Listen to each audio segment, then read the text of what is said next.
आपातकाल में पूरे देश को इन्होंने भयभीत करा है।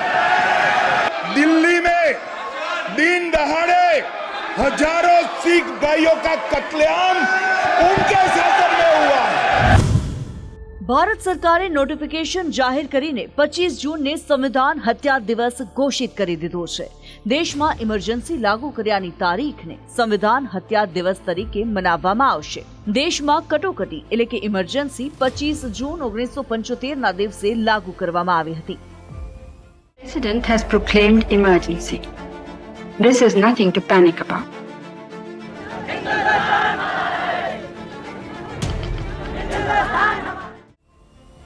અહીંયા અમે આપને જણાવી રહ્યા છીએ કે આખરે આ ઇમરજન્સી શું છે અને એ 3 ઇમરજન્સી કઈ છે જેનો ઉલ્લેખ ભારતીય બંધારણમાં કરવામાં આવ્યો છે।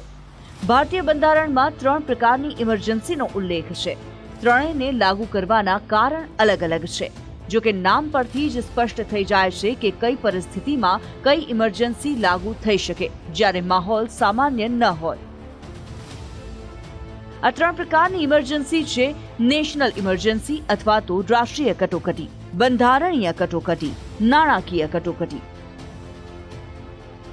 આ કટોકટી ક્યારે લાગુ થાય છે?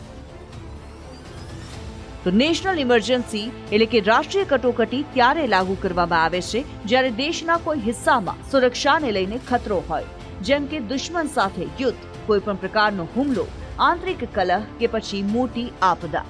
આવી પરિસ્થિતિમાં નેશનલ ઇમરજન્સી લાગુ કરવામાં આવે છે।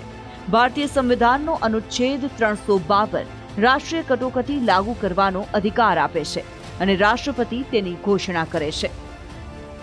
બંધારણીય કટોકટી ત્યારે લાગુ કરવામાં આવે જ્યારે રાજ્ય સરકારો ભારતીય સંવિધાનનું પાલન ન કરે અને રાજ્યમાં ગેરબંધારણીય સંકટની સ્થિતિ બને। આવી પરિસ્થિતિમાં રાષ્ટ્રપતિ રાજ્ય સરકારને પોતાના કંટ્રોલમાં લઈ લે છે, જેને રાષ્ટ્રપતિ શાસન કહેવાય છે। આ કારણ છે કે તેને બંધારણીય કટોકટી પણ કહેવાય છે। ભારતીય બંધારણનો અનુચ્છેદ 356 કહે છે કે કેન્દ્રનું કર્તવ્ય એ સુનિશ્ચિત કરવું છે કે દરેક રાજ્યની સરકાર ભારતીય બંધારણની જોગવાઈ અનુસાર હોય, પરંતુ જો રાજ્ય પોતાનું કર્તવ્ય પૂર્ણ કરવામાં નિષ્ફળ રહે તો અનુચ્છેદ 356 અનુસાર કેન્દ્ર રાજ્ય સરકારને પોતાના નિયંત્રણમાં લઈ શકે। રાષ્ટ્રપતિ શાસન દરમિયાન રાષ્ટ્રપતિની દેખરેખ હેઠળ રાજ્યપાલ શાસન વ્યવસ્થા ચલાવે છે। નાણાકીય કટોકટીની સ્થિતિ ત્યારે બને જ્યારે દેશની નાણાકીય અથવા તો ઋણ પ્રણાલીમાં અસ્થિરતા ઊભી થાય, સરકાર પાસે દેશ ચલાવવા માટે પર્યાપ્ત નાણાં ન હોય, તેવામાં નાણાકીય કટોકટીની ઘોષણા કરવામાં આવે। નાણાકીય કટોકટીનો ઉલ્લેખ ભારતીય બંધારણના અનુચ્છેદ 360માં કરવામાં આવ્યો છે। તો દોસ્તો, આ જાણકારી આપને કેવી લાગી? આપના વ્યુઝ કમેન્ટ કરીને જરૂરથી જણાવો। વિડીયો પસંદ આવ્યો હોય તો આ વિડીયોને લાઇક કરો, શેર કરો અને અમારી જસ્ટ વાત ચેનલને ફોલો કરો। આવા જ માહિતીસભર વિડીયોઝ માટે બેલ આઇકન ક્લિક કરી નોટિફિકેશન્સ મેળવતા રહો।